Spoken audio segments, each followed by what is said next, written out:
3, 2, 1.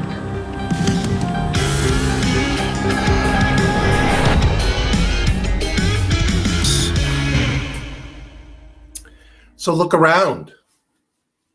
That's my talk title for today. Look around. I think, therefore I am. Cogito ergo sum, said René Descartes many, many years ago, even before I can see clearly now. I am that I am, spoke the burning bush to Moses, again, many, many millennia ago. Both of those, in their own time, are authentications of the divine presence in all of us. That is how it was authenticated in those times, in those moments of philosophy and enlightenment. Our thinking, our thoughts, our consciousness are usually what are paramount in our manifestations, in our perception of life, and our connection to the universal. But it is only, well, is it? Is it the only way to authenticate the divine in our lives? Do we have to always be in this philosophical, enlightened consciousness to identify and authenticate it being the divine that is revealed in all of us? E. Cummings wrote, "My mind is a big hunk of irrevocable nothing, which touch and taste and smell and hearing and sight keep hitting and chipping with sharp fatal tools. In an agony of sensual chisels, I perform squirms of chrome and execute strides of cobalt. Nevertheless, I feel that I cleverly am being altered, that I slightly am becoming something a little different. In fact, myself. Hereupon, helpless, I utter lilac shrieks and scarlet bellowings." Powerful, huh? That's from his Portraits 7. What do you feel? Feel as in emotions and mental feelings, not touch. But what do you feel when you see, hear, touch, smell, taste something so fantastic your whole life seems to make sense again? It brings words to mind that you never thought you really had, descriptions and adjectives that you've never used before, and memories that have long been misplaced. There's a book, and I'm going to show you this book. There's a book I love, this book right here, sorry, called A Natural History of the Senses by Diane Ackerman. She's quite the prolific author. She's got like 24 highly acclaimed works of poetry and nonfiction. She's even written a novel, the bestseller, The Zookeeper's Wife. That was a 2017 movie with Jessica Chastain. She was a Pulitzer Prize finalist with her book, 100 Names for Love. This woman is the epitome of curiosity and imagination to me. Her thrilling observations urge us, I know it does me, but it urges people to live in the moment and to wake up to nature's everyday miracles. For me, her work is addictive. I'm starting a new one right now. Today, I'm going to be using a bunch of her quotes and readings to talk about this idea of authenticating it, authenticate it, the divine in all, which is our June theme. And I'm going to start out with a piece she wrote in her chapter called Vision. She said, "In a mere ounce of air, there are 1,000 billion trillion gyrating atoms made up of oxygen, nitrogen, and hydrogen, each a menagerie of electrons, quarks, and ghostly neutrinos. Sometimes we marvel at how calm the day is, or how still the night. Yet there is no stillness in the sky or anywhere else where life and matter meet. They are always vibrant and aglow, full of volatile gases, staggering spores, dust, viruses, fungi, and animals, all stirred by a swirling and relentless wind.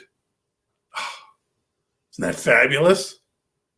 When you look at the stars, when you look at the moon, when you look at the expansiveness of the sky or the universe, when you look at a flower, a child playing, your loved one, a sweet treat, you may stare at it in amazement of its power, of its beauty, of its effect on you. And your emotions soar, yes? I know that happens to me all the time. And you may think, a higher presence, a higher intelligence must be present here and now for this to happen. Isn't this fabulous? If you've ever been to the Grand Canyon or Bryce Canyon or other places that are of nature, that also has that similar effect. Oh my gosh, it's just overwhelmingly beautiful. Well, each of us are a unique beholder of the creation. We'll see the Grand Canyon a little differently than I see it. But we're all an authenticator of a design that is both supernatural, not supernatural, but supernatural, and metaphysical, above the physical. Beyond our physical comprehension, even though science and scientific theory attempts to explain it all and how it all works and how light is bent and et cetera, et cetera, et cetera. But what's behind that? You know, it's interesting. I was looking at myself in the mirror and I realized that what I am seeing is the face of a predator. Now, give me a second here as I go through this. It's not a predator that's out there to capture or eat other animals, though that ability is there, of course, but to gather light.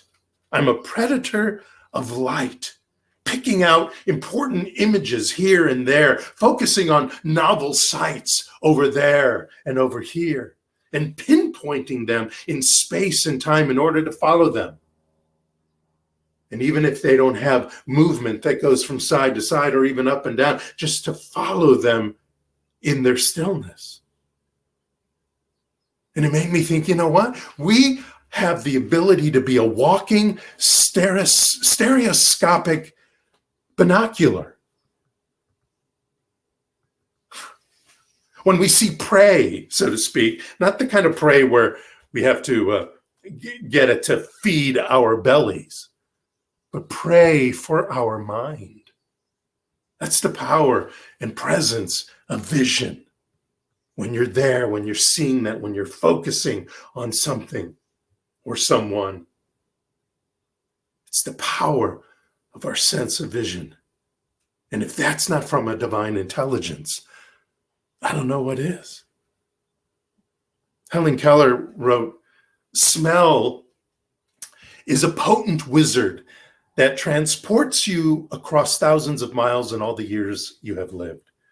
The odors of fruits waft me from her southern home to my childhood frolics in the peach orchard. Other odors," she says, "instantaneous and fleeting, cause my heart to dilate joyously or contract with remembered grief. Even as I think of smells, my nose is full of scents that start and awake sweet memories of summers gone and ripening fields far away." So beautiful. In 2014, some researchers published in Science magazine an article that concluded that the human nose can distinguish at least 1 trillion different odors. 1 trillion. Way beyond the previous estimate of 10,000, especially when they compare it to a dog's nose, which is just astronomical, the differences they can smell. But whether it's your favorite pie, fruit pie, or flower, or fresh cut grass, love that smell, the sea or mountain air, or the pheromones of your mate, the human nose is amazing. There's 400 scent receptors in the human nose. For example, now I'm not a big coffee drinker, but the smell I like for some reason. When that smell of coffee wafts through the room, specific receptors in the nose start detecting those molecular components of the odor. And then that elicits a series of neural responses, as I'm sure you've all who are coffee lovers have had, like, thank God, or where is it? Or it engages your other senses, or the action of your feet and your salivary glands to create a GPS-powered like hunt for its location. The power of that scent of coffee for most people. Smell brings out both the imaginary and the memorial in the brain, the memories of the brain. It can act as an informant of a person's profession. You can tell by smell what their profession or their hobby might be. You can tell by smell what their habits or the previous locale they were at. And with food, that smell of food, that starts making your sense of taste start happening, especially when it's a memory, like a pie or coffee, like I was talking about before. I was reading an article from Reverend Kelly Isola, who's a Unity minister, and she was writing some tips for increasing your spiritual sense of smell. Isn't that interesting? And she had many tips, but here's a couple of them. When you connect with God's presence, when you're in spiritual mind treatment, when you're in meditation, what scents or fragrances come to mind, if any? And if they don't, can you allow them to come to mind? Is it vanilla? Is it the fresh cut of grass? Is it the bloom of magnolia trees? Does that come to mind when you are in communion with the divine, however you approach that? And she suggests that with every deep breath in today, to let it be a reminder of being more open and alive and knowing God as real, authentic, and attentive. Because as you take these breaths, smells come in, the smell from your home, the smell from outside, wherever you are at in this communion, in this communication with the divine. So if that sense of smell is not from a divine intelligence, again, I don't know what is. Here's a Nikola Tesla quote that I've said many times, but it's so perfect here. If you want to find the secrets of the universe, he says, think in terms of energy, frequency, and vibrations. So what happens when you hear Mozart or Miles Davis, Dolly Parton or Dean Martin, Bach, or the Beatles, depending on your tastes? What happens when you hear a baby laughing, the light rain on your window, a crackling fire, the sigh of your lover, the purr of your cat? What does that bring up for you? For me, when I listen to Debussy, it delights all of my senses somehow. It overwhelms in a good way my whole existence for those moments during the composition. When I hear Debussy, I am enlightened. There's a moment for those minutes of enlightenment. It's amazing. The sounds of nature, both pleasant and not, are a symphony of proof that spirit wants to be heard.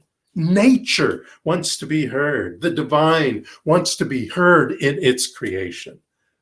All in all of those languages, in all of creation, animal, mineral, vegetable, aviary, reptilian, mammalian, and plants even. Yes, even plants. You know, using high highly expensive and sensory acoustic sensors, similar to the ones they use when they're trying to detect cracks in bridges, which are really intense sensors. Researchers are able to catch the ultrasonic plips and plops of a plant, speaking of a plant, of the movement within a plant. Now, they may not sing like the one you see in Little Shop of Horrors, but it has been proven that their vibrations are a language where they speak to each other, and they actually speak to the insects that feed upon them. The universe is sound. Now, that's usually translated into the Om. AUM is usually how it's originally spelled, but most people spell it OM. So if you've ever taken a yoga class, usually they open with the sound of Om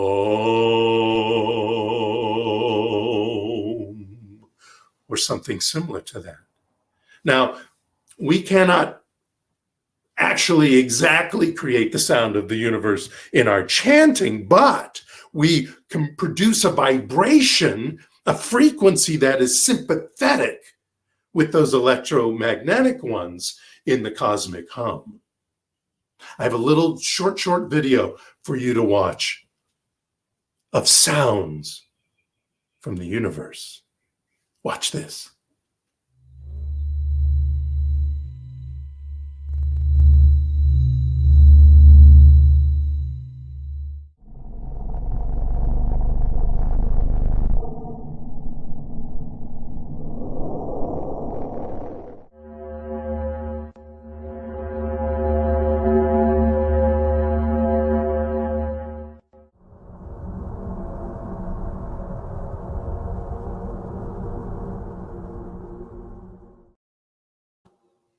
Wow. You see the similarity in the Om sound? Do you recognize some of those frequencies, especially those who, and we use them, and it's in our guided meditation background music, these frequencies that elicit in our bodies and our minds, sometimes unknowingly, love, openness, creativity. It's amazing. Those sounds that you were watching and hearing in that video come from NASA. These are sounds that have been extracted from telescopes and the ships that have gone by there. So with all of that, if sound is not from a divine intelligence, I don't know what is. Let's talk about touch. In her chapter on touch, Diane Ackerman wrote, "Touch, by clarifying and adding to the shorthand of the eyes, teaches us that we live in a three-dimensional world." So when you touch silk, velvet, grass, or other such things, can you not miraculously, well, it happens. It's happened to me. We can miraculously heal hurt with touch, ease pain with touch, save preemie babies, preemie infants, when you massage them or just give them human touch. They grow, they mature so much faster than just the machinery that they're hooked up to. Touch can change the circumstances of health and well-being. You've all felt that. You all know that. Touch informs, touch educates, touch loves. Touch is not only by skin, but what we do when we pray, we touch. It's maybe not a physical touch, although our hands may be resting, or our hands may be like this or something. When we pray or commune with the power and presence of the universe, we are touching. And if touch is not part of a divine intelligence, I don't know what is. Here's a little bit more from Diane Ackerman. I love this. A creamy blur of succulent blue sound smells like week old strawberries dropped onto a tin sieve as mother approaches in a halo of color chatter and a perfume like thick golden butterscotch. Isn't that beautiful? So many things going on in there. All that is nature saying hi in this synesthesia of life. Synesthesia. Now, only 2 to 4% of people have the neurological condition that is called synesthesia.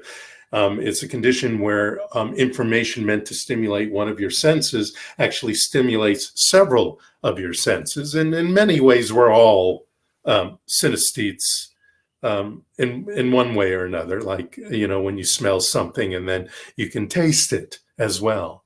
But there are people who their whole existence, like I was saying with Debussy, their whole existence is a synesthesia of feeling and taste and smell and sight.